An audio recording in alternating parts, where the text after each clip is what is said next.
Line up, you f***ing nerds. Who wants a shot at the champ? They bring the heat. Francis Ngannou is the hardest puncher in the history of fighting. They bring the knowledge. If you think this fight is going 5 rounds, you are out of your mind. They bring you the picks. The dog is getting it done in this one. We deliver every single week. We're bringing the heat, ladies and gentlemen. The money line. Don't miss it on the MMA Experts channel each week.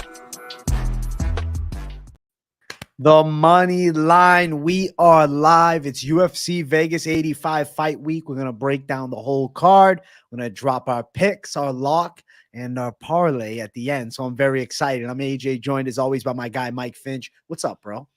Doing good. Gonna have a little party at UFC Jim Rosemead tomorrow. Sure. Stop by if you want your boy to train you on the house. Let's go. It's gonna be NFL day, so I gotta wear that damn Chicago Bears jersey because I'm stuck as a Bears fan, even though they suck every single year. I don't know if you saw those games, but I'm still feeling bad for the Detroit Lions, bro. Never been to the Super Bowl. They blow a 17-point lead in the second half. Do you care about football? Because that was awful to watch. If the Buccaneers are playing, I'm watching. I rep my city always. But outside of that, like, I don't get all that excited. I probably will miss the Super Bowl. I don't know. I'll be doing other things. Maybe I'll do a live stream during the Super Bowl, you know, a little live stream Super Bowl companion. All right. Yeah. Super Bowl companion. You heard it here, folks. Let's go. We got to bring up Pick'em MMA. He gifted a membership in chat, which is absolutely gem worthy. Who did he gift it to? It was gifted to Blood Taxes. Good to see my guy got a membership. Shout out to Pick'em for showing the love. Up and coming channel. My guy Paku in the chat drops $2 to us. Let's go. My favorite show of the week. Let's go, AJ and Finch. We love you, Paku. Respect, Paku. Paku, you're the man. Godspeed. Hey, I hope you're still training like that. Look at my boy slipping to the right. What side's he got loaded, AJ? He's got that rear hand loaded right there. Looks like he's gonna let go of that right hand on that picture right there. Paku, keep training, brother. Thank you. He's doing a great job, man. We're proud of Paku. I'm excited as hell to talk this car with you, Finch. I know you are. Why are you so pumped? I texted AJ a picture of a trash can. AJ's like, what do you mean? There's all these good matchups. AJ, tell us, why are you so excited about this card? I think there is 3 hidden gems on this card, one of which is obvious to everybody, which is Moicano, Dober. But as you dig through the card, there's also some cool matchups. Themba Gorimbo versus Pete Rodriguez really intrigues me. And I also sent you another one, which now on the top of my head, I'm not thinking straight. What is it? It was... yes, Mederos Quiñones. I like that prospect. I like Mederos' stand-up. I'm very excited for that fight. So I think there's some hidden gems. I'm looking forward to watching the fights that take place this Saturday. I'm always excited for fight nights because usually the cards that look the thinnest on paper tend to deliver absolute banger action, and that is what I'll keep my fingers crossed for, bro. Fair enough. I mean, Dana always likes to blend that line, right? Blur that line, I should say. People say, you know, well, this card isn't as good, or what are you feeling about it? And he goes, don't buy it. You don't like it, don't buy it. And he's like, how can you tell a card's good until after a card? That's always his line, right? Because we're talking about 2 different things, Dana. We're talking about the actual star power that's drawing the interest for the card. Are people getting interested in the card? And then did the card deliver on entertainment? Those are 2 separate categories that the great UFC president likes to make. One, obviously big Dana White fan here, but just saying, AJ, the card could still deliver, but if people aren't excited about it, you know, I mean, like, the matchmaking, I must say, is great. A lot of these fights are hard to pick. You know, Sean Shelby, why are you doing this to me? Why you do it? It makes our job hard, right? Because they do actually make a lot of matchups where you don't know who's going to win, and that's another reason to tune into all UFC cards. The matchmaking really is the best. It is. It is the best in combat, and I look forward to discussing every matchup on this card. So if you guys are watching and you're enjoying, make sure you all smash that like button. If you're new to the channel, subscribe. Shout out to everybody watching live, but also we're not forgetting about you. Shout out to the replay gang as well. Let's start it off with the first fight on UFC Vegas 85. We got Thomas Petersen versus Jamal Pogues. I got to pick Petersen, and Mike, and I think you'll agree. This is a throwback fighter. He reminds me of a 2005 old school pressure wrestler. But at heavyweight, those guys would still be competing inside of the UFC to this day. There hasn't been that super crazy evolution. Petersen has great top pressure. When he is on you, it's like a damn cinder block. You ain't moving the guy. Jamal Pogues is a former light heavyweight. He has lost to grapplers in the past. The name that stood out that he lost to was Alex Polizzi, who honestly is a pretty solid fighter. He was submitted late in that fight. How I look at this matchup, though, is Pogues not a significant striking threat as far as his power. He doesn't have bad stand-up, and obviously because he's a former light heavyweight, he brings that quickness with him up a weight class, but I don't think he's going to have the thuds in the punches to really keep Petersen off of him. Petersen also gave Waldo Cortez Acosta a very difficult fight, and say what you want about Waldo, he still is definitely, mid-tier heavyweight caliber, at worst. He just beat Arlovsky regardless of how close it was. I think Petersen here, successful with takedowns, finds the finish with ground and pound. I'm riding with Thomas Petersen's win. Yeah, and Petersen's a finisher. He is a Minnesota wrestler, but the dude finishes all his fights. Never been to a decision, win or loss, right? And his only loss is to Where's Waldo. So that's pretty good. He gets on top of people. He finishes with key locks and ground and pound. Pogues is a better striker. I mean, Pogues is in this fight, but Petersen will probably get a finish from top position. I'm with you, ground and pound. Ground and pound odds for the fight, though. Moneyline. Ground and pound. Who's that? Who's that? Ground and pound. I don't know who that was. Who was it? Ground and pound. That's Corey Anderson, brother. That's Holy Corey shit. Anderson. Somebody who's interviewed him before would know. All right, that's how he does it. Was he on our show? I don't know why. I don't know why he says it like that. No, AJ. I used to work for a company called Bellator, and I interviewed him on behalf of Showtime and Bellator like a real G. Bellator. Never heard of her. You never heard of her? I only heard of PFL, bro. Looking at the odds, -170 Petersen, Pogues +145. With a TKO for Petersen up at +225 and an over 1.5 at -240. This is kind of like a landmine betting wise. I think Petersen should win. I feel pretty solid about it. I just don't think Pogues is all that good right now, but it's still, Petersen's stand-up is still suspect. He still is a one-trick pony, essentially, and Pogues will be better on the feet, but I expect Petersen to get the takedown, so we're going Petersen. But Pogues is nowhere's Waldo. I mean, Waldo Acosta Cortez, former professional boxer. He's got nice hands. He did have kind of a close fight with Andrei Arlovsky. That was weird, but he's got a lot more. There's a lot more danger on the feet with him. So you would assume Petersen can get past the hands, but maybe not. I mean, I'm not running to the freaking. I'm not like, everybody, I'll bet your house on freaking Petersen. Minnesota wrestling is real though, and I do think he gets on top. I see some of you guys picking. I see Pogues round 3 finish. Joe Dirt, line up, nerds. Hit that like button, or Finch is going to choke you out with his gi. First of all, Joe Dirt. And then Drunken Boxing. Finch, I hit the like. Please don't choke me. First off, Joe Dirt, gi is spelled G-I. Okay? All right? Gi is G-I. Secondly, I do no gi, brother. What a gi choke. I don't know what you're talking about. You were doing gi now. They gave me my purple belt in the gi. I don't know how to use that thing. I do all no gi. All right? Even if you're wearing a leather jacket, I'm going to grab your body and throw you on the ground. I don't know how to manipulate that thing. That's funny. That's funny. Let's go, man. Glad that we're on the same side. Repping wrestling. We're going Petersen for the win. Let's keep running. Next fight on the card. Actually, a fight I'm very excited for. Marquel Mederos versus Landon Quiñones. I'm picking Marquel Mederos here. I like the stand-up a lot. I think he's very slick on the feet, and I think he'll find a lot of openings on Quiñones. I think he'll make Quiñones very uncomfortable striking, and I believe Quiñones is going to have to do a lot to keep up. This will cause Mederos to overall drown him in the stand-up, and I think he'll find his shots working towards a knockout win. So I'm going to believe in the prospect Mederos to get it done. Yeah, Quiñones really needs to grapple in this fight. I mean, the kickboxing of Mederos is really nice. The shot selection is really nice. He's a finisher. He's could potentially get a finish here. I mean, you think he knocks him out? I think he does knock him out, bro. I'm feeling the KO side. Yeah. I mean, Nasrat went to a decision with Landon in his last fight, but not as dangerous as Mederos. You know, Mederos has got a little more poison, and I like his camp. I mean, my buddy Motaz Oscar trains with him. There's so many killers over there at Factory X. So they've got, quite a stud here. I think he does pick up a dub too. It's a tough one to call though. It's another one of those where it's a really good matchup. I like the matchmaking here. It's the right fight for Mederos at the right time, but he's on his way up, dude. I think he passes this test too. All the way up. -140. Mederos. +120. Quiñones.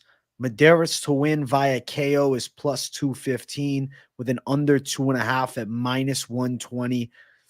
I would just say money line it. I know I'm picking the Mederos knockout, but Hak Parast is a pretty tough test, and he did have to, take Quiñones to the cards. So yeah, definitely possible. I think Mederos is pretty slick, man.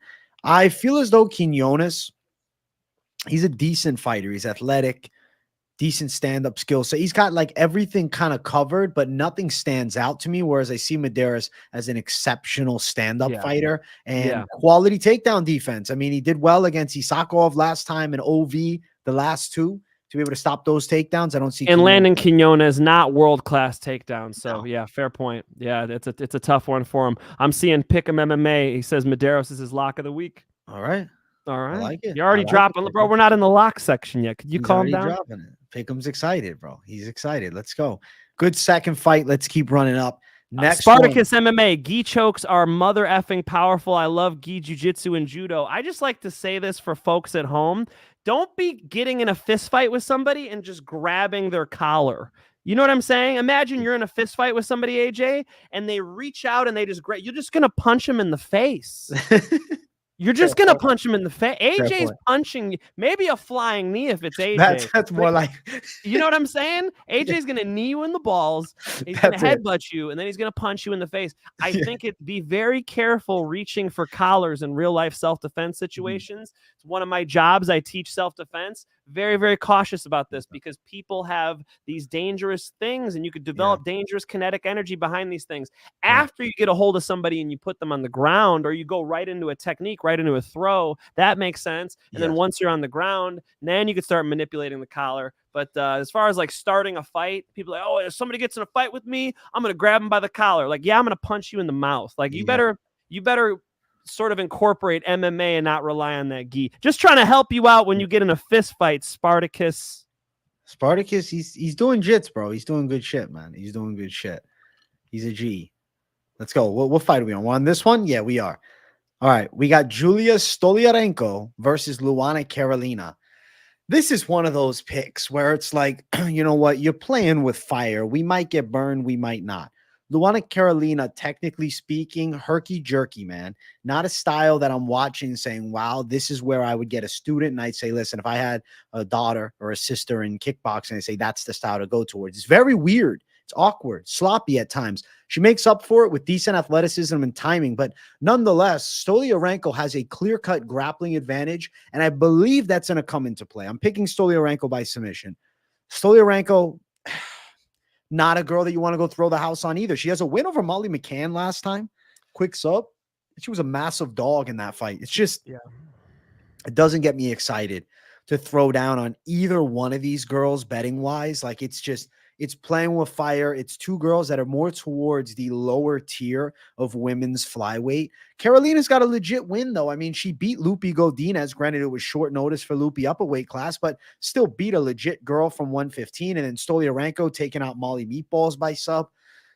I don't know. I think Stoliarenko, to me, has the path of getting a sub. And I know people say, okay, it's obvious, right? Molly Meatballs knocked out Carolina. Styles make the fights nonetheless. Stoliarenko is not a quality striker. She has 0 KO wins. Now, not quality is a little bit harsh, actually. She did do a Lethway fight, so I got respect for her stand-up. But nonetheless, she prioritizes grappling, and I'll call her by sub. I mean, is this not the lock of the century right here, AJ? Are you not going to go bet your house on obviously not betting on this fight? Like, how the fuck is anybody going to take their hard-earned money? You're just having fun if you're betting on this level, because anything can happen. Stoliarenko armbarring Molly McCann is impressive. That is a solid dub. I thought you were about to say her name when you said she does have one legit win.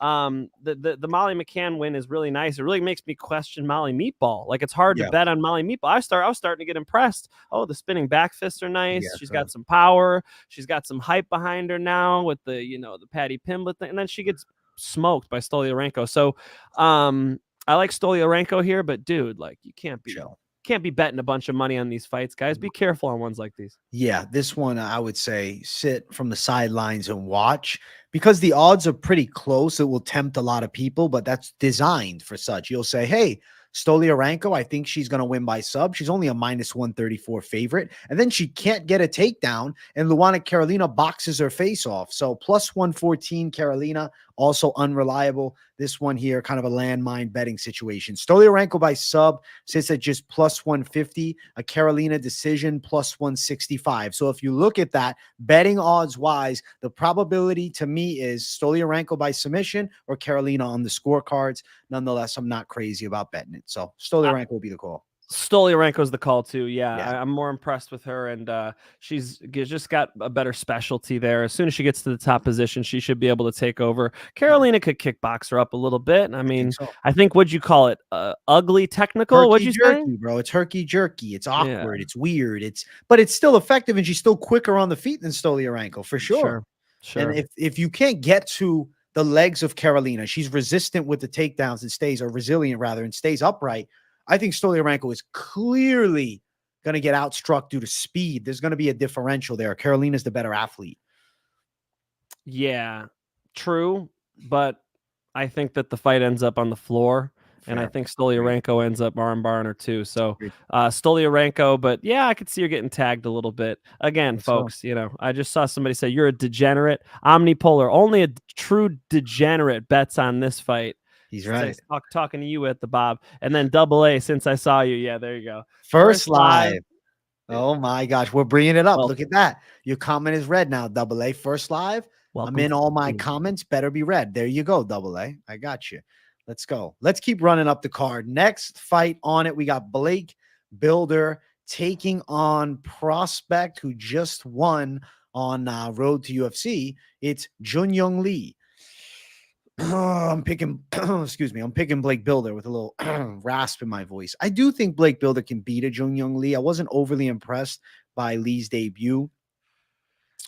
He's a guy that definitely can stun opponents, and like he got some quick finishes on the come up. Then he went long with, I believe, Ritzva is the name. I might be totally botching the recent opponent's name. Now let me bring it up. It was Yiza, not Ritzva. Yiza last time out. Lee and him had a pretty tit-for-tat back-and-forth split that was pretty close. And I think Bilder's going to have success out-muscling Lee and landing takedowns. Lee from the outside striking is pretty solid, but I don't think we should write off Blake Bilder because of a loss to Steve Nelson, who's an underrated Canadian. Like, he's a dude that can kickbox real well. He's got solid Muay Thai. I think Lee is a decent enough prospect right here, but Blake Bilder just one fight ago was a prospect that people were getting excited about. I think Bilder lands takedowns and wins. I'm not fucking hype on Lee, bro. I'm not hype on him. Like, could he hurt Bilder? Sure. Bilder's resilient, though. He's come back from being hurt before. I'm going to pick Bilder on the judges' scorecards in a competitive fight. Yeah, I mean, Lee's got a few UFC fights at this point, but they're road to UFC, so he's only really been to Vegas one time, and Blake Bilder's seen it, a little bit more. I like him coming through on the Contender Series, winning that way, and yeah, Blake Bilder's, he could probably grind this one out. So another good matchup, losing to Kyle Nelson. I mean, he's pretty good. Blake Bilder's got some game. I'll probably side with Blake. Another one I'm not running to the, I'm not going to be going to MGM Grand and throwing a bunch of money down. These are good matchups. They are good. Dakota Berger, shout out to you. First live as well. There you go, my guy. All right. Looking at the odds for the fight here, Bilder is an underdog at +124 with Lee at -144. I'd say you're looking at an okay dog here. Over 2.5, -115. Over is likely. I think Bilder wins. It's because he's an underdog that I would lean the bet. But nonetheless, just looking at the pick flat outright, not considering betting odds and rather just putting confidence in backing somebody, it's not going to be the most hype. Oh, this is the lock. This is the one. This is the dog. I want to throw it all down on. But I think Bilder wins it. I think he can beat Lee. So we're going to ride Bilder's side as an underdog. Bilder is a slight dog. It's about even though, yeah. It's like plus 125-ish. All right. Well, we still got to give ourselves credit, man. Still a We still dog. got to give ourselves credit Still a when we dog. touch a dog. Right. You'll see another dog in a second, folks. Let's go. Let's go. Let's keep running up the card. Next fight on it. We got Themba Gorimbo versus Pete Rodriguez. Mike, I'm on Rodriguez. You said you'll see a dog in a second. I'm on this dog here, and I guess I'm going to assume that you might be too. Let's hear what you got to say, champ. I mean, only losses to Jack Della Maddalena, and he's beaten guys at this level, at the Themba Gorimbo level. You know what? Just because Themba Gorimbo got a house from The Rock, now he gets to be a 3-1 favorite. I just think the odds are wrong on this one. Honestly, I thought they'd be even odds, and seeing how much of a favorite Gorimbo is, it just pushes me towards Rodriguez. So we're both on the dog. Dude, the thing that I consider here is Pete Rodriguez. What people that are confidently picking Gorimbo are going to expect is dominance in the grappling. But Themba Gorimbo is not this elite wrestler. I mean, he bullied Takashi Sato, who in my opinion was washed at the time they fought. And regardless of that fact, it's Takashi Sato.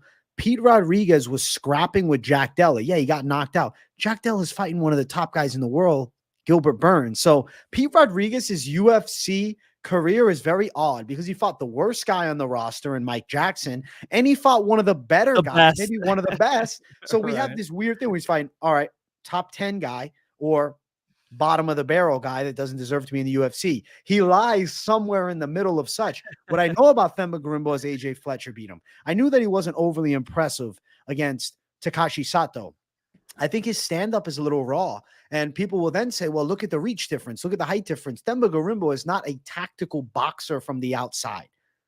Pete Rodriguez can fucking fight, man. Yeah. I see his game, and I'm like, that's a dude that can crack. He'll be willing to bite down on the mouthpiece and scrap. And I also think that he's going to be resilient in the grappling. Nonetheless, if he's taken down, if he's put on his back and put in bad spots, he's been doing Brazilian Jiu-Jitsu a long time. I dug on his Instagram, and I saw a picture of him as a little kid in a gi doing jiu-jitsu. And I said, okay, the question marks about him having no grappling and just being a pure striker are answered for me here, regardless of not seeing it. I'd rather see it. I'd rather have watched him do a grappling show competition. I'd rather see him get up from takedowns. But nonetheless, I know that training has been there. And I know I'm not overly high on Gorimbo. I think Gorimbo's overrated.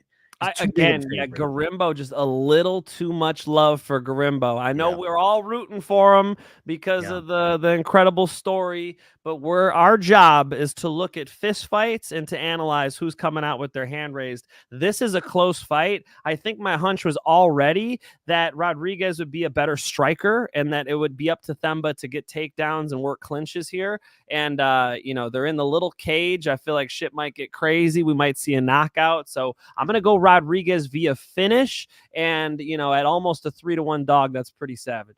Let's go. I like it. I'm hype as fuck for it. We got good odds. Also, AJ's shout out, man. They said AJ's raid in chat.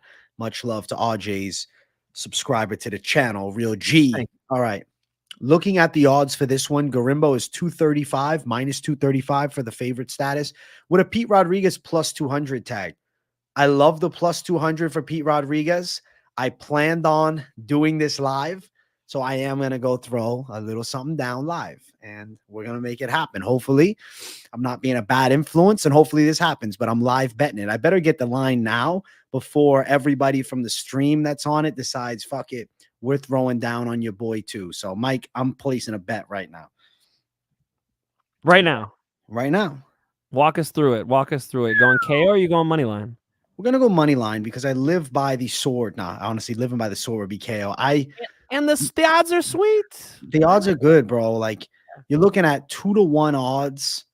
I think you got to throw just a straight little money line play. I'm going to go, we'll go one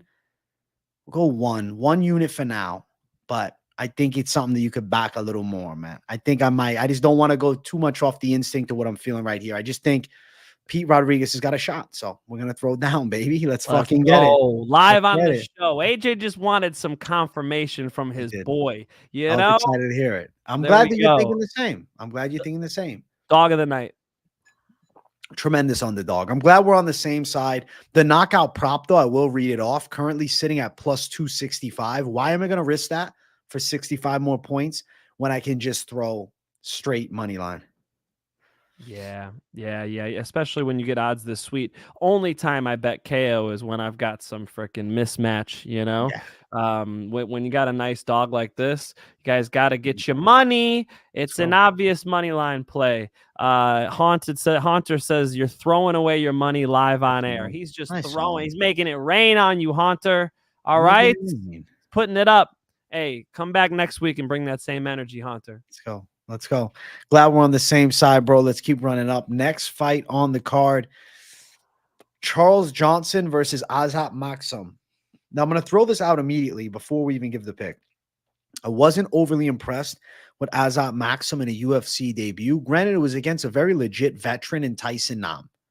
He still was able to get a competitive win. I think he beats Charles Johnson on the scorecards. I think that the takedowns come in handy here. Johnson's a tricky guy to deal with, though. He's on a 3-fight losing streak, and it's guys with solid takedowns who tend to give him difficulty. They never finish him. They don't do significant damage to him, but they hold him well and neutralize his offense. I'm going to pick Maksum to win this fight. I'm going to say a decision here.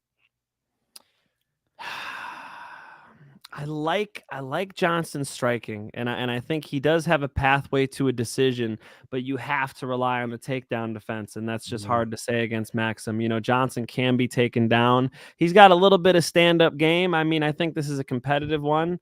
I guess I'll double up with AJ and go Maksum, but when I first read this, I wanted to give Johnson a shot. I think his Muay Thai is nice. You know, he's a veteran at this point. Like, he's in his prime. But he's not a specialist with the grappling, and I think he'll wilt to somebody who's going to put a lot of grappling pressure on him, like Maksum is. I think so too, man. Maksum representing Kazakhstan. We got Shavkat coming out of the same region, Borat. So good to see more savages coming out of Kazakhstan. And now Haunter says Maksum is overrated. What are you saying, Haunter? What do you say? You saying we're going to go Johnson? When I first saw this, I thought, man, maybe Johnson could get this one. But matchup-wise, you want to see Johnson's good at beating a well-rounded guy. When you give him a good specialist like this, I feel like he's going to end up on bottom, man. Yeah, I'm almost rooting for him. 2 comments up. Johnson fighting for his UFC career on this one. Maybe so. I think so. No, I think, yeah, probably. Omnipolar Experience, thank you for becoming a member, my guy. Shout out to you for that big W. Thank you, bro. My guy. Listen, bro, we're on the same side of Maksum. I expected a lot of similar calls with you here, especially through these prelims. Maksum is a -195 favorite. Johnson plus 165. Where I feel we'll have success is an over 2.5 seems extraordinarily likely here. -265. Charles Johnson, very difficult to finish. I know Maksum has finishes outside in the UFC, but in his debut, he went long. He went long. Yeah, we're gonna go Maksum. We're going Maksum, and it's a clear decision too, because Johnson should be pretty hard to finish for him. So if you guys like the over on this one, that'd be something to look at. Let's go. Maksum for the win. For us both, let's keep running up the card. Ladies going after it. In our featured prelim of the night, we got Molly McCann debuting in the UFC at 115 pounds in a rematch against Diana Belbiţă. Now, something that changed in my mind was the fact that this is now at 115 rather than 125. But I had to dig a little deeper. If you watch my full card predictions, bro, you know I went on the Instagram and I said, Molly Meatballs is training hard for this. She don't look like Patty Pimblett. You got the ab shown, you know what I'm saying? You don't look bloated. Patty's been looking pretty jacked. I know, he is. What are you talking about? I give him a hard time. You talking about off-season Patty? Off-season Patty. Yeah, apples and oranges, dog. Apples and oranges. You're right. I think Molly Meatballs might be better suited for 115. Like, if she can get on weight here, they run it back, and you watch their first fight. I thought it was a clear McCann decision. Belbiţă was getting hit with the harder shots, and she even got outworked in the grappling department too. I don't know. Belbiţă's stand-up game, she's a little stiff. Like, has she evolved that much since the first fight? She's still 2-5 in the UFC. She still lost a shitload of bouts. And, okay, she beat Maria Oliveira in her most recent win. That's not a jump out the page W. Molly Meatballs has got faster and more nasty hands. She's a more physically imposing fighter. She has a win over her previously, too. To me, it just makes sense that Molly Meatballs wins. Belbiţă inside of the UFC has never got a finish either. All decisions. and we're talking about, you know, McCann getting subbed by Stoliarenko last time. Belbiţă, regardless of a judo base, she's an MMA Muay Thai style striker. And I think McCann can outwork her again to a decision. Yeah, I think Molly Meatball can. I'm trying to find my here we go. Yeah. I got to hang out with Molly Meatball. Holy shit. Backstage, me hanging out with Molly Meatball just a couple months ago there. So I got to post these for you guys. How dare I hang on to these? AJ's like content every day. I'm like content once a year. You know what I mean? Every now and then I drop something for you guys. Yeah. I like sit on stuff. I don't know what's wrong with me. I'm a procrastinator. I'll put that one up for you guys. I do have my grappling matchup on my YouTube. Back on topic, Mike. Okay, so I think Molly can bounce back at 115. You have a point. And the reason why this is a good matchup for her is because she's up against a Romanian kickboxer. Like that's a better matchup for her, right? Yeah. The problem that Molly Meatball has is when she gets rolled up. Okay. Yes. She's going to have a problem with grapplers, and we need to see her prove herself before we ever pick her against a grappler. Her losing the way she did to Stoliarenko was bad. Bad. It was like it might be career over bad, but now she's at 115, so it's like okay. She made the necessary changes. 115, and who does the UFC match her up with? Romanian kickboxer. So good fight, right? But the right fight. Molly Meatball gets this one done. Molly Meatball, an omnipolar experience.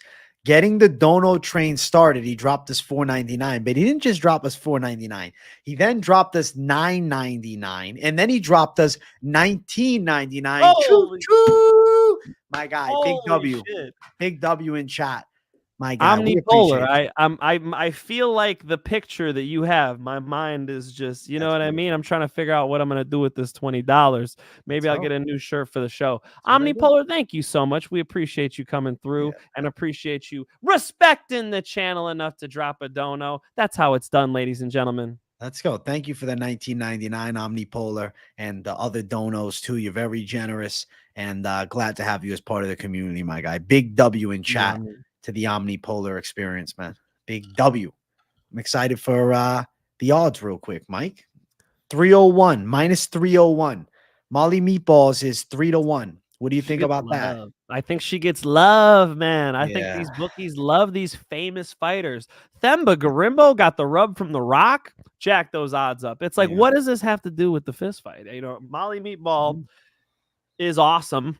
I mean, hanging out with her, she was like a little buzzed. She stole my microphone. I never got it back. We gave her like one of those clip-on mics, and she's like a little buzzed backstage. She was like, you know, they're like rooting on Liam McCourt. Just walks away with it. Never gives it back. Just walks. I see her later in the night. She's like, oh yeah, I stole it. I'm like, where is it? She's like, I forgot what she said. Left it in the locker room. I'll never see it again. I don't know. Rest in peace. How much was that thing? She owes me. I mean, Omnipolar, do you want to front Molly McCann for that $50 mic? That's funny as fuck. Yeah, she owes. That's true. I'm gonna let it. Next time I see Molly McCann, be like, remember when you stole that microphone from me? Yeah. Let's get let's get another interview. All right. She owes me one. So Molly McCann's very cool. And she's a thief, maybe. I'm just saying she inflates the odds because people like her. But it's not a good way to pick fights, right? No. It's a good fight. She's up against a tough challenge. I could see her like eking out a decision. I mean, this could be tough. She could also make a nice splash. The matchup is good. That's why this one makes sense. You know, if she was up against a wrestler, we'd have a whole different conversation. But you know, I believe in her striking, and if she's striking for 15 minutes, then it probably goes her way. Over 1.5 sits at minus 240. Makes perfect sense, man. I think McCann by decision, but that's minus 120. I think it's decision. I think it's over 1.5. It's weird that that's an over 1.5 rather than an over 2.5. Right. I think it goes long, dude. Yeah, even though Molly does have she got some pop. Paku says Molly owes me at least a few drinks. You don't want to see me on a few drinks, brother. The shirt's coming off. It's gonna be madness, okay? No, one drink and I'm good, Molly. That's funny as fuck. Molly Meatballs for the win, and hopefully she sees this and we can mail Mike Finch a shirt or something. Molly, Hook. I need my microphone. That's what I need. I need my microphone back. But yeah, I'll take a Molly McCann, big old meatball shirt. I'll take it. Let's go. We'll take it. We'll meet in the middle. We'll compromise. Listen, let's keep running up the card. It's time for our main card opener. If you guys haven't yet, make sure you smash the like button. If you're new to the channel, subscribe. We got Gilbert Urbina versus Charles Radtke in this fight. My pick is going to be Urbina to pull it off. I think he's a very legitimate threat to Radtke. And Finch, you know what? When you told me you had talked to Radtke about potentially coming on the show, I was like, well, shit, I'm going against him. He's not going to like it here. I'd rather not. He didn't come on, huh? He might call you a. He might call me a hater. Fat. He might call you fat. The F-bomb, but not the profanity. The, Do you know what I'm getting at? You're acting like I know exactly what the fuck you're talking about. He used an F word that you're not supposed to say. It's banned in 2024. I can't say it on here. Yeah, it was all but banned in 2023. So it's just getting worse as we go. Yeah. Look, I'm back, and my boy Charlie Radtke. I'll tell you what, I rolled with him many moons ago, and his choke game is nasty, and it's dynamic. I mean, look at his MMA finishes. He's finished by Darce chokes, guillotines, rear nakeds. His choke game is super nasty. He's trained under Scott Houston Jiu-Jitsu, and before that in Lakemore, he was always good. I mean, I first heard of Charlie Radtke when I was a teenager, and he was training at Wrecking Ball. Shout out to the Blackburns and Team Wrecking Ball, and his brother, Brian Radtke, fights as well. I've actually commentated their fights, more so Brian's fights. And, they're both tremendous fighters. And Charlie was always the star. He's just a little bit more of an edge on the athleticism, both athletic, strong dudes. But Charlie Radtke always really had it, and I always wanted to see sort of him get to this level. So it's like bizarre to see him. Shane Burgos, same thing. Like, I've known these guys since they were teenagers, so it's just bizarre to see them in the UFC PFL now for Shane. So rooting for Charlie Radtke big. I'll tell you this is something I know that a lot of UFC fans don't. If you only saw him fight Blood Diamond, he's got more than that. Like, it was a clear first UFC fight. He kind of slowed down a little bit. He had to grind it out. It got a little ugly. He was probably a little nervous. He got a little crazy on the mic afterwards. Yeah. Charlie Radtke in the gym has beat up UFC champions before. I know of one UFC champion that he walked down in the gym before sparring. So should I? Just fucking say it. Should I? Do I have to do that to people? They're gonna be mad at me. All right. What weight class? What? Okay, I will give you the weight class if you drop a dono right now. Right now, somebody right now, go do it. The weight class is Charlie Radtke beat up the 155 champ. The 155 champ, and it was not Conor McGregor. Mensa Henderson. Stop! You're gonna make me do this. RDA. It's not respectful, AJ. You don't go to the gym and then go on a show and then name the champion. Like, this is just, nobody will have me back in their gym. What are you trying to do? Radtke, though, let me say this, though. Radtke is more naturally built for 55, though. He's a shorter guy. He's got a big disadvantage in the height here. Facts. That's my big concern. Good. It's a step up. It's a fucking fight, man. If Radtke's got nice hooks, something that I think he could catch Urbina with, so I will stand on the front that initially I thought to myself, Radtke might be decent. But then when I really looked at frame differential and the fact that Urbina's pretty fucking athletic, I was like, damn, I got to ride Urbina. But I respect that you're going the Radtke side, man. And I respect Paku. You see, he knows it. Paku says, big respect, Finch. Keep it. There's a dono. $2. How about this, Finch? You text it to me and I say it. So then I'm okay. Nunes uncle, I'll tell you who it's not. Okay, it's not it's not Islam. Somebody said it's not Khabib. Somebody said it's not Eddie Alvarez. Okay, never snitch, Finch. Yeah, come on, uncle. Wait, is it Frankie Edgar? Stop. So it's RDA. Wow, you beat up RDA. Stop, bro. I've sparred RDA. RDA RDA didn't beat me up because he's a gentleman. RDA is his cardio is insane. Sparring RDA is like You're sparring a non-human. He just does not get tired. It is bizarre for these wrestlers to hang on him. That's like the only way, dude. If you just go tit for tat with RDA standing in front of him, kickboxing him like I was, I'm getting tired. RDA isn't breathing heavy at all. I go sit around out. Somebody else spars around with him. They invite Jason Perillo, puts me back in. He's still not as tired as me. I mean, RDA is a beast, and it was incredible to train with him. It was not RDA either. All right, done. Anyway, Charlie Radtke's good. What's the point? Okay, the point is Charlie Radtke's better than what you guys saw against Blood Diamond. So when people say, who said their lock of the night was Urbina, Paku says, Urbina is my most confident pick on the card. Paku, if you're betting that because you saw Radtke Blood Diamond and you think you know Charlie Radtke, you better check more of the tape because Charlie Radtke's got power in his hands and his jiu-jitsu's nasty and he's a hell of an athlete. It's a fight. Urbina's good. I understand why people are picking Urbina. Urbina was out wrestling Brian Battle. He was kind of whooping Brian Battle's ass until Brian Battle got a good position on him. And then what happened? He melted. He tapped. And Charlie Radtke's jiu-jitsu is very underrated. It's very good. So Charlie Radtke gets a position on him. I think he finishes him. Charlie Radtke submission. The odds for the fight, Radtke's a pretty decent-sized dog, plus 172 with Urbina at minus 202 to favorite.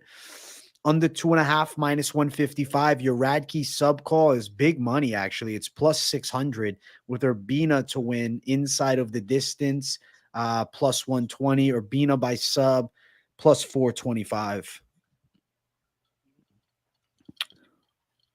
Radtke sub. I like it. Listen, I think I'm going to sprinkle it, bro. You mind it. If you see it, if you know, like I don't know I have never seen Radtke train, so I can only go off what I've seen, And honestly, it's not a bad thing because all that matters is what they do in that cage. Sometimes you see somebody train. I'll give you an example. Okay. Clay Guida has come and coached wrestling at my high school. Like I've known Clay forever. Clay Guida in the gym loses to a lot of people. Clay Guida in the UFC octagon is so hard to beat. And if you have him for 15 minutes, he's going to put a pace on you. That is, you just have never felt a Tasmanian devil like this before. So, in the gym over, weeks of training with him, you might have a different impression. And then sometimes it's the opposite. Some guys are gym superheroes, right? And then it comes to the cage and they don't do as well under the spotlight. So Charlie Radtke needs to now prove that he's as good under the spotlight as he is in the gym, because in the gym, he's one of the best guys I've ever trained with. Wow. That's a strong claim. Love to hear it, bro. Let's go. Let's keep running up. Next fight on the card. Good one. Very good one. We have, I got to say the name properly, Aliashab Khizriev versus Makhmud Muradov. EV versus OV battle here.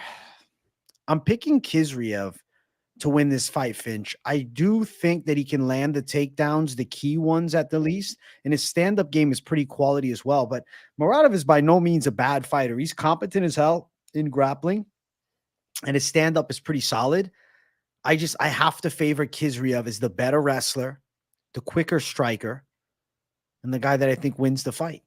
But he's been out a while. Khizriev had a lot of hype coming in, but he's dealt with a lot of fights falling through, which is unfortunate because, he's become pretty forgotten. I remember when he first burst onto the scene and there was more hype on him. That's kind of faded at this point.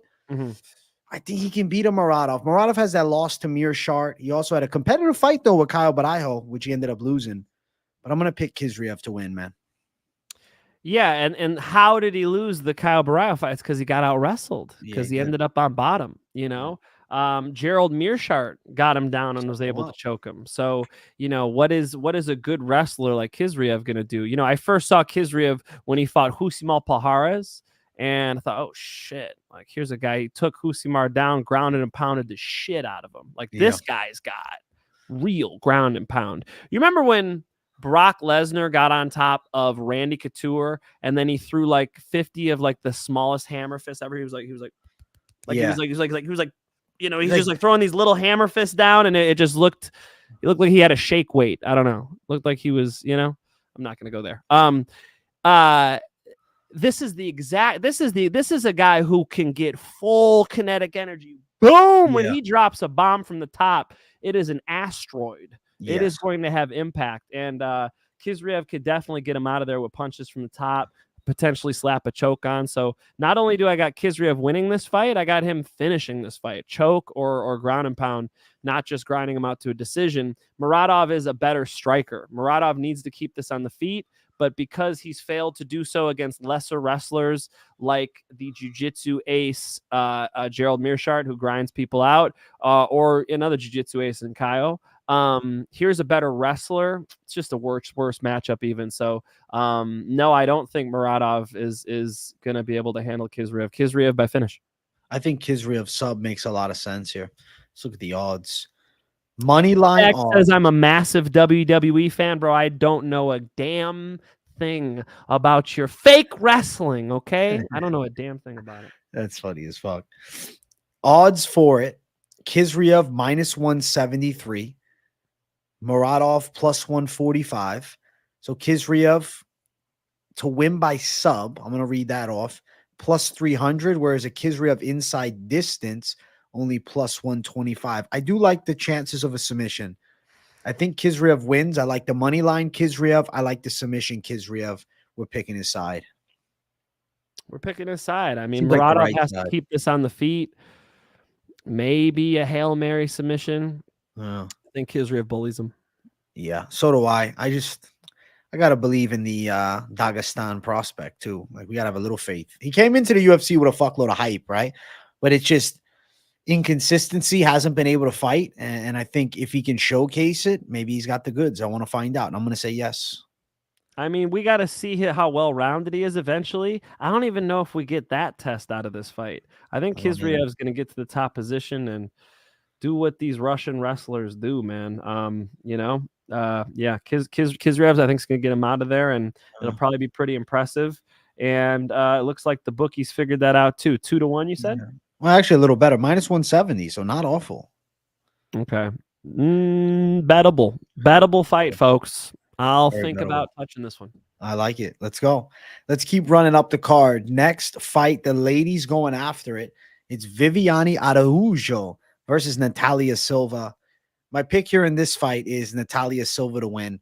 I do think she's going to be quicker on the feet than Araujo and land more significant strikes, but nonetheless, Araujo is a game test. This is the biggest fight of Silva's life. I mean, I know she fought Marina Rodriguez early in her career, but as far as at this point, like, this is a massive bout. Araujo just took out Jennifer Maia, who's, pretty highly regarded, now released from the UFC. I think Silva's striking is going to be better than Araujo's. I think in the grappling, positionally, she could get the advantage. And I think she's going to get it done on the scorecards, man. Man, can Viviane Araujo, could she get a freaking, could she get a break? I mean, her schedule is just, she fights the best girls in the division every single time out. Last fights, Jennifer Maia, Amanda Ribas, Alexa Grasso, Andrea Lee, Caitlin Chikagian. She was matched up with Casey O'Neill. I mean, she just gets killer after kill. And here it is again. She's got to get in there with Natalia Silva. Natalia Silva's on fire. She's on fire. Her striking is excellent. She's got a lot of pop in her shots. I'm really impressed. I like watching her fight. I really do. There are some people who are still pretty critical of women's MMA. Here's a really fun women's MMA fight. Like, these women are very technical, very explosive. They have a mindset to finish. And Natalia Silva, she does get girls out of there. So really cool matchup. I'm doubling up with AJ on this one. I think Silva is quicker to the target, a little more dynamic, and she's just on a roll, man. She's going to get through Araujo, although I got mad respect for both. My biggest gripe with this fight are going to be what the betting odds are looking like. Araujo is a +285 dog. On the contrary, Silva's a -350 favorite. Like, for a girl that has a lot of skill, for sure, Silva, but my goodness, 350 favorite against Araujo is a quality fighter. It's just bad betting lines. Nonetheless, the confidence in her game is there. The confidence in the pick is there. It's just not a money line bet. It's a parlay piece at best. Yeah. The line's a little wide, but I think it's because she's on a roll, man, you know? And You know, we've seen Araujo lose a couple ones, right? Yeah. Lost to Amanda Hebos. That's not great. Lost to Alexa Grasso, who was the champ. So, you know, and lost to Caitlin Chikagian. So she drops decisions. But I like the dub over Jennifer Maia, and I'm impressed. I think it's probably a pretty good fight, but there's a reason why Silva should be the favorite. It's just a little wide. The odds here for the over minus 300 for an over 2.5 with a decision win for Silva minus 150, which is hideous. I mean, Silva for the W though. Confident call. Confident call. You heard him get the accent there. He's East Coast AJ now. He's confident call. Sopranos. You know. Fucking call. Listen, let me tell you something. He's a wise guy. Let me tell you something. It's a fucking good pick. She's gonna win the fight. We got fucking 6 bands on. You know what I'm saying? Got a lot of money invested in this thing. What do you think the line's looking so fucking white? Yeah, I told my dad. He goes, "Oh, you do that betting show still?" I'm like, yeah. Sometimes I know who's gonna win, and he liked that. He thought we're like, there's rigged fights. Like, no, Dad, we're not. We're not mafia. I'm not rigging fights out here. I don't actually know who's gonna win. I'm just talking shit. But apparently AJ does. So go for Natalia Silva, I guess. Natalia Silva to pull it off. Listen, we're on the right side of this one. Let's keep running up the card. Next fight on it, we got Randy Brown versus Muslim Salikhov. Initially, when this was at 296, I was going Randy Brown, but I'm thankful I had a long time to think about it, and I didn't rip it up for 8 days, right? 7 days at this point when I made these picks. So sobriety hit me. And I said, Salikhov's going to rip that lead leg apart. Randy Brown uses a long jab, but he plants that foot heavy. I think Salikhov can win a competitive fight. I think he gets a hard-fought decision. I'm going Salikhov for the win. I'm going Salikhov. You think I'm crazier without the rips, maybe, Finch? I don't know. I'm going Salikhov. I think he can win this thing. Bro, Salikhov is 90 years old, and you think he's going to get in there with Randy Brown? Randy Brown's beating this old man's ass. Salikhov is getting whooped by Randy. He ain't going to close the distance on that reach. You think he's kicking that leg? He's going to be eating the end of that UFC glove with those knuckles on his face. I got Randy Brown all day. I think Salikhov's done. He's 39 years old. He's on the way out, and this is a get-out fight because Randy Brown's in his prime, AJ, and you better not be betting on no 39-year-old. Are they welterweights? 39-year-old welterweights. Wellington, let me tell you something. Wellington Thurman. Wellington gave Brown a tough fight, right? Salikhov's last loss is to Dalby, and it was competitive. He looked good early. Look what Dalby did to Bonfim, who's a good prospect. I think sleeper. This is a sleepy one. They're doubting him. Yeah, Muslim's going to be sleeping, dog. Salikhov's going to be taking a nap, bro, just like he took against Leach. When I saw him get knocked out against Leach, I said, oh, shit. It's a wrap for Muslim Salikhov. It's a wrap, folks. And I'm going with Kung Fu. 170 pounds at 39 years old. Who can do it besides Wonder Boy? Who? Everybody was Kung Fu fighting. Oh. I'm going with Salikhov, man. Salikhov ain't fast like lightning. That's fair. He's not, dog. He's not. He's getting smoked. Salikhov's getting knocked out. Randy Brown. I respect it. Let's see, Finch. Let's see what the odds are looking like here. This is our first disagreement of the night, which is healthy. This is needed. That's not true because I just picked Charlie Radtke as my dog of the night. Did you? I did. I'm joking. I know you did. I know. All right, fair. Guy's Brown losing his mind. He smoked the joint and he's losing his mind. I don't know what the fuck happened. He's picking 39-year-old welterweights, and he doesn't remember my picks. Minus 250 for Randy Brown, downtown Brown. Salikhov, King of Kung Fu, plus 210. We're probably going over 2.5, minus 160, but Finch says no. So a Brown by knockout, Mike Finch. You call him Brown by knockout? You confident? Plus 525. What are you doing if you think it's going to happen? When Salikhov goes distance, man. So he's going to go distance at the worst. You're tripping, bro. All right, let's see. You're tripping. Salikhov's getting knocked out. All Probably like a head kick, dog. Salikhov's head kick? Salikhov? Bro, who's Brown head kicking, bro? Who's he head Salikhov. Kicking? Come on. Next question. Come on. Next question. Right. Salikhov was like a boxer, bro. He's not you're talking about him kicking the lead leg. He's gonna get kicked in the face, bro. I think it's a mismatch of primes, and that's what Salikhov will suffer here. All right. Let's see. All right. We're on opposite ends of this one. And let's keep running up. Next fight on the card brings us to our co-main event and probably the true people's main event here. We got Drew Dober versus Renato Moicano. Motherfucker, Moicano wants money. I'm drinking beers in Brazil. Listen, Money Moicano, I already dropped this on the full card picks. When's the collab? He stopped replying to my DMs, but at least he followed me on Instagram. So W Moicano. But nonetheless, I'm picking Moicano by sub. I think he's taken out Drew Dober here. I think he's technically superior. I know Dober's got a lot of power, but I think Moicano gets his back and strangles him. Money Moicano. Moicano wants money. He's fought a lot of tough guys. I mean, Money Moicano, when he loses to the RDAs and, you know, the Rafael Fizieves. You know, he's up there competing with the best. He trains with the best fighters in the world. You know, he's always got a good inside scoop. I like him. Like, I genuinely root for both of these guys. So Drew Dober versus Money Moicano, sick fight. And this is another one of those where I was like, you know, this card's well matched up, and that's what makes it fun. This is a really, really well matched fight. I think Money Moicano is seeing an opportunity here against Drew Dober, but brother, Drew Dober is hard to kill. I mean, you can beat him up. Bobby Green was smoking him, bro. Remember, I was on Dober and you were on Bobby Green, and I'm sitting at home like AJ got me on this one. Like this is not go. And then Drew Dober sleeps him.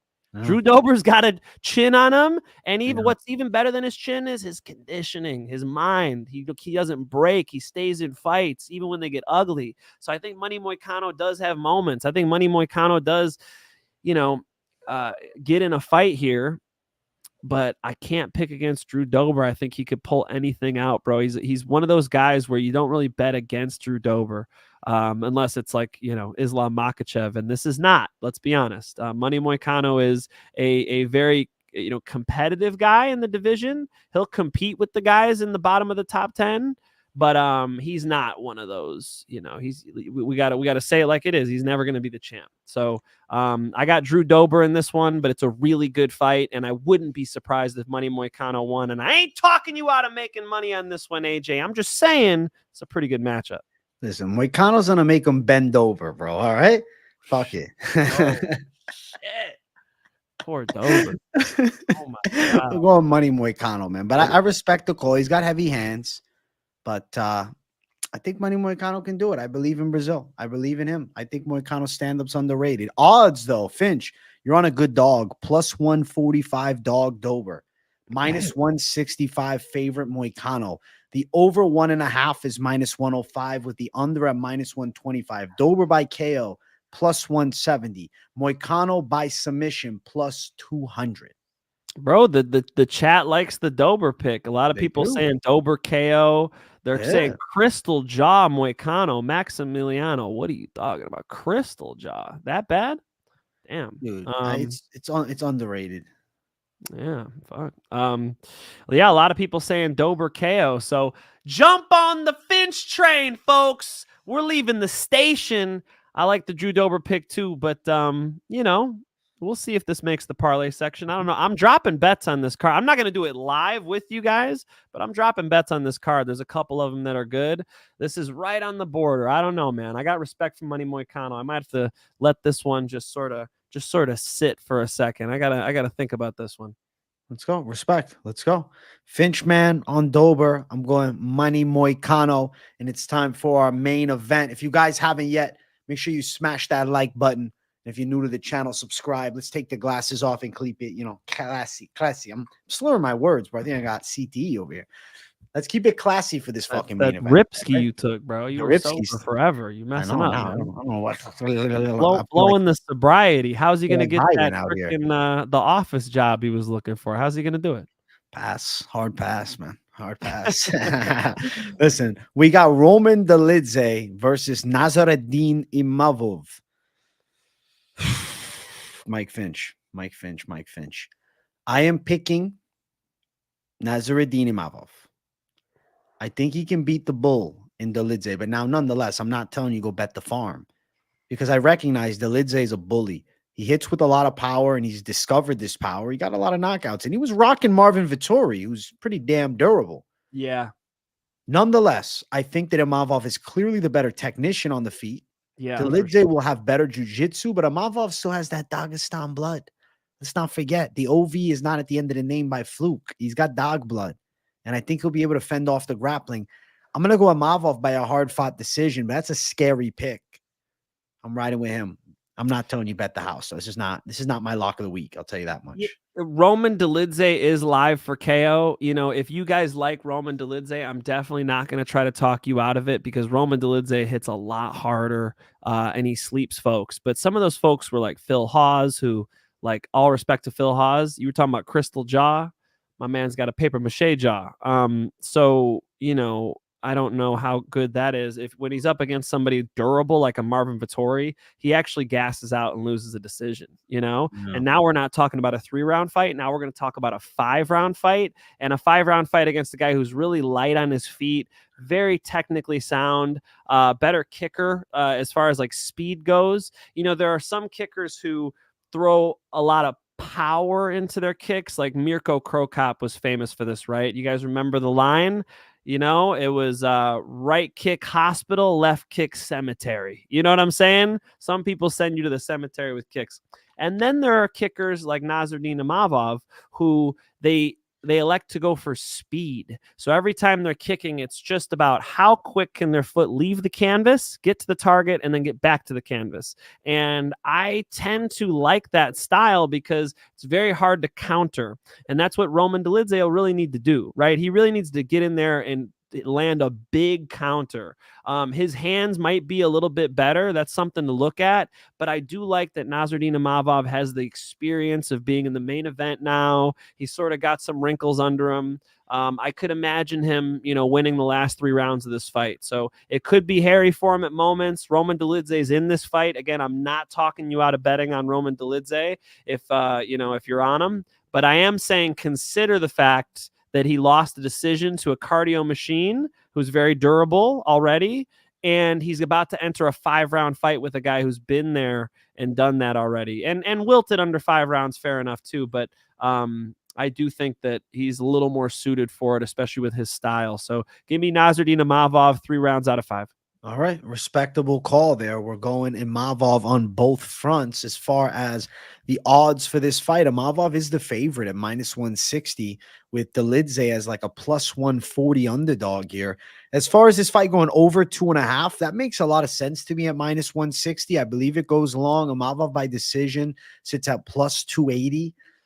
We're both going Imavov to win, but like, are either of us seeming like we're throwing down the Imavov? It's like, it's a risky call, man, because Dolidze has dangerous jits and he's more powerful. I just think if we're talking a fight that goes long, the technically superior fighter is Imavov, striking wise. And I think the defensive grappling is there.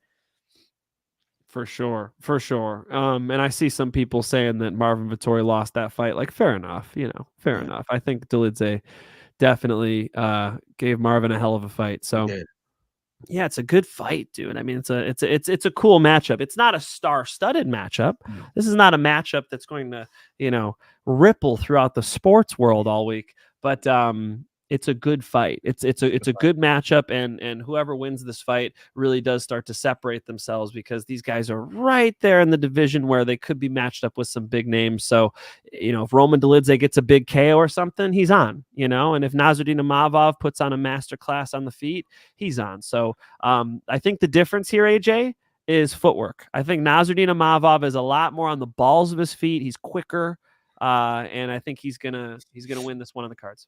Let me tell you this too. What I'm thinking about Imavov, a lot younger than Roman Dolidze. And that comes into factor here because Imavov, you'll look and say, well, he lost to Phil Hawes. Yeah, but how much has he improved since that fight? Significantly. I think Dolidze's dangerous and he's ran through some guys. And to be fair, Marvin Vettori stylistically is a better matchup for Dolidze because he's a little more of a guy that sets his footing as opposed to the quick and light-footed movement of Imavov, you know, more distance kickboxer. So to me, I like the side of Imavov. Imavov, fair enough, bro. We're on the same one on this one. Chad Cube is mad as hell about this pick in the chat. I've seen it. Chad's pissed all week. Chad's so mad. Yeah, I like it. A pissed all week. Why? Because you dropped your pick last week. How Well, dare you? no, he was pissed all yesterday, I Okay. guess. But I kind of talked about it earlier. For me, it's like I don't know what day it is, bro. I was sober for a while. Nah, I'm losing my shit. I just came back to reality Isn't it the today, buddy. opposite? Isn't it? You get sober and your memory gets better. Are you No, saying no, you no, remember shit better when you're no. smoking the Yeah. J's? What are Yep. you talking about, I think AJ? What are you so. I talking think so. I don't know. I'm an odd duck, man. about? You an odd duck, bro. I am. You I keep never talking to me, argue that Finch. far. I should know about the birds. And I'm telling you what, you smoking J's all the time does not help your memory. I don't know. I feel like I'm pretty sharp, man. I feel like I'm pretty sharp. What were we just talking Sharp about? now. You're sharp now. Wait until you get to Eddie Bravo's age. You keep smoking that shit every single Look it day. up, bro. You'll Look it start up. talking about flat Earth. It'll start making more sense to you. I Maybe. mean, be I don't know. careful. You're right. You might be right. Listen, Finch. Finch might be Slippery right. slope to get to Bryce Mitchell. Listen, you know what? I'll be Bryce Mitchell before I know it. Flat Earth. That's it. That's the facts. That's all. Flat moon, everything. Space is not real. That's I've it. talked to these people. Yeah. These people exist. Like it's not just Yeah. Bryce Mitchell and Eddie Bravo. Like people at the gym. I won't even Yeah. say who, but like people, I've Yeah. talked to these people. They are serious. They believe we live on a disc, and they believe that there's a giant ice wall that is Yes. Antarctica that separates us from the overseers of this whole Interesting. operation. Listen, unless I would like to see it with my eyes. I'd like to go to Antarctica. That'd be sick. You know what? Me and my wife were saying the same Yeah. thing. We were saying, let's do an expedition to Antarctica Sick. just to prove these folks wrong. I Yes. mean, when SpaceX was doing their that you sort of apply for a ticket to go into orbit, they put you up for orbit for a day or two. I don't know what it was. Yeah. Was it 2 rotations of the Earth? Because you move very fast when you get out of the orbit of the Earth, so you move the other way, so you go around the Earth a lot faster.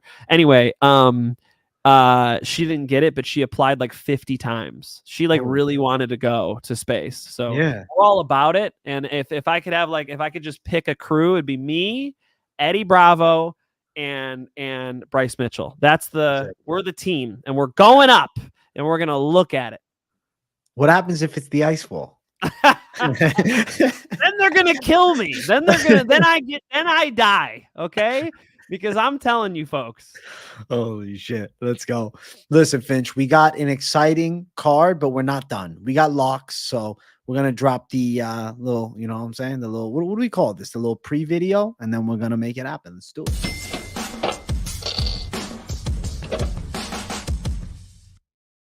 Moneyline lock of the night segment. Mike Finch, it's time for you to drop yours. Lock of the night.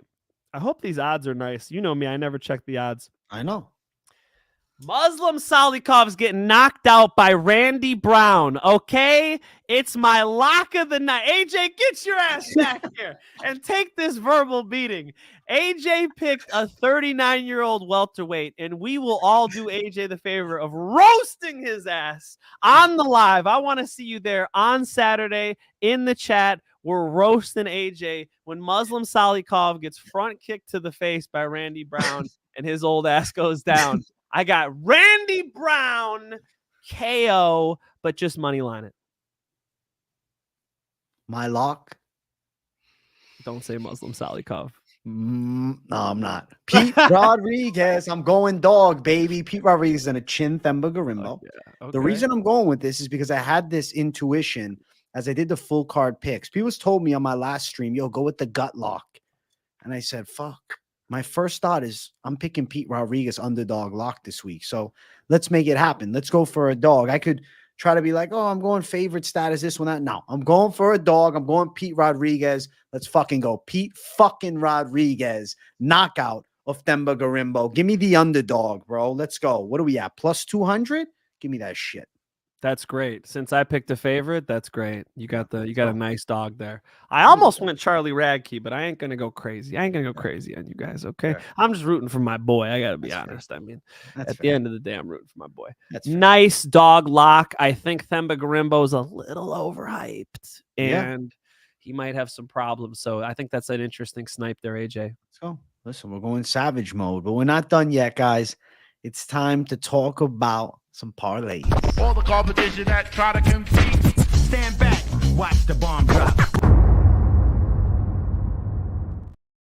Parlay time.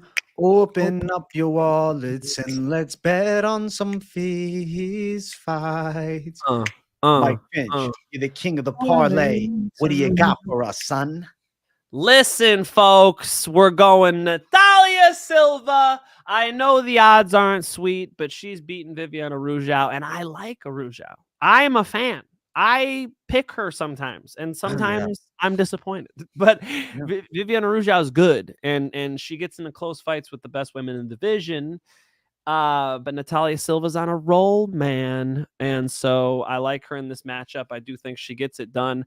Honestly, this other one I could have thrown in as the lock because the odds aren't too wide. I like Khizriev. I think Khizriev does get the takedowns. I think he slams the ground and pound, potentially gets a sub. But if you just money line Khizriev and Natalia Silva, you got some sweet odds.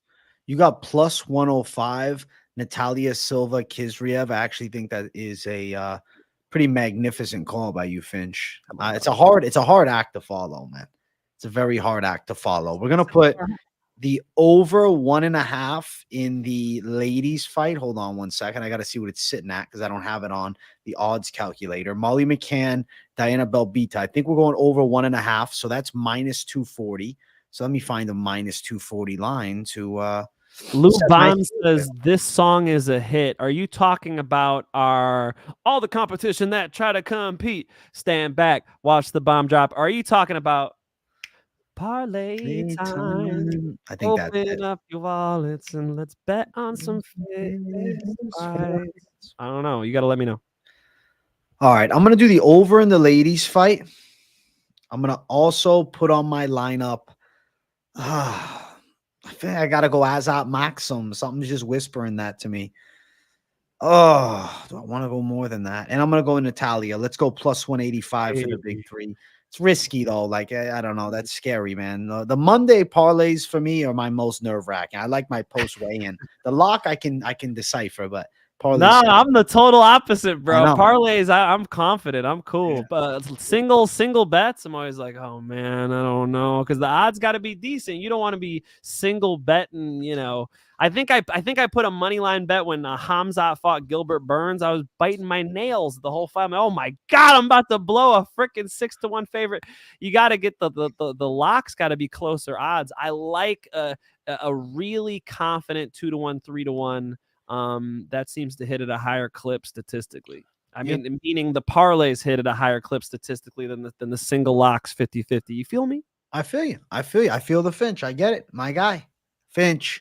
It's been a pleasure breaking down this card. I'm very excited to see how the picks hold up. It's nice to have fights for like 8 straight weeks. Thank God. I can't function properly without it. I mean, I got myself stopping ripping like I'm losing my mind, dude. It is your livelihood, AJ. This is what AJ does. All right. I've got a job. All right. I got to go to work tomorrow. All right. AJ's going to get up whenever the fuck he wants, go lift some weights, right? Eat some protein powder. And he's going to talk about fist fights on YouTube. It's the hard knock life for AJ. It's the hard knock life for us. It's the hard knock life for us. I don't know the rest of it. We it's the hard knock life. Isn't it standing on the corner? New York has ever heard. That's Jay-Z. Jay-Z, baby. It's from Annie. I did the musical Annie. I was Rooster. If you're familiar with the musical, AJ, do you know who Rooster is in the musical Annie? No. Son of a bitch. I don't know it, man. I should have done drama growing up, Finch. That's one of my bigger regrets in life. I should have been doing acting because I think that's my forte. It's like, come on, like who gives a fuck? Of course, you perform every day on this show. I know. Of course, and you meet great people. Like I went from football team where coaches are farting and you just got you're getting eaten alive by mosquitoes out there. It's all dudes. Everybody's fuck you. It's like it's terrible, right? I'm in the wrestling room just grinding with these dudes who smell because they didn't take a shower that morning. It's awful, right? I'm just always grinding, acne, and then I go to theater. and it's 75% girls, and Yeah. it's a bunch of people who are like, it's just a different aura, right? It's good Yeah. energy, like positive It is. energy. Nobody's going to like be I don't know, hostile. Yes. You know that word Charlie Radtke used in the post-fight interview? Yeah. You hear that word a lot in football in a demeaning way. Yeah. The way people talk to each other, and then you go into something like theater and you're like, wow, these are like optimistic, like Yeah. just the vibe is really nice. So Yeah. you end up meeting great people. I met my wife. We've been That's together it. 15 years. Wow, that's amazing, man. Well, maybe in the You next fucked up. life. You could have met your future wife. Instead, No. you're here talking to me. Fuck it, man. You know what I'm saying? It all happens as it should, no? No, I don't think that's right. I believe that, man. I don't think people say, I hear this one all the time. Everything happens for a reason. Yeah. What reason? What are you talking I don't about? know. I don't know what reason. I don't What know. are they talking about? What do they mean it happens Yeah. for a reason? You know, I believe in all that Why did you superstition. put, why did you put that piece of silverware right there? Why not over there? Why did you do there? Almost nothing, everything happens for a reason in a sense that you could break it down logically. But as far as it happens for a reason, what they mean is like the story of your life is supposed to play out this way. Who wrote the book? What are you talking about? I don't believe in this everything happens for a reason nonsense. We're all just organic biological organisms on a flying rock through space. We're so insignificant. What the fuck do we know? I feel like I'm Everything talking to Rick from Rick and Morty right now. The organic rock flying through space is Joe Rogan, Shiny Happy Jihad, old Joe Rogan tape. Check it out. I gotta see it. It's the Joe Rogan podcast. Check it out. Listen, guys. Joe Rogan by day, Tony by night. We hope you enjoyed Moneyline. We hope you're having a good time, and we hope you had fun. Much love, guys. Good luck with everything betting wise. Obviously, you guys will see me every damn day. Live streams every day, content pretty much every day too. I'm hoping for some news from Dana White so I can do a reaction video. So keep your guys, keep you guys looking, keep you guys locked in. Much love, my people. Thank you all for tuning in to us, and we'll see you soon. Peace out, everybody. Good night.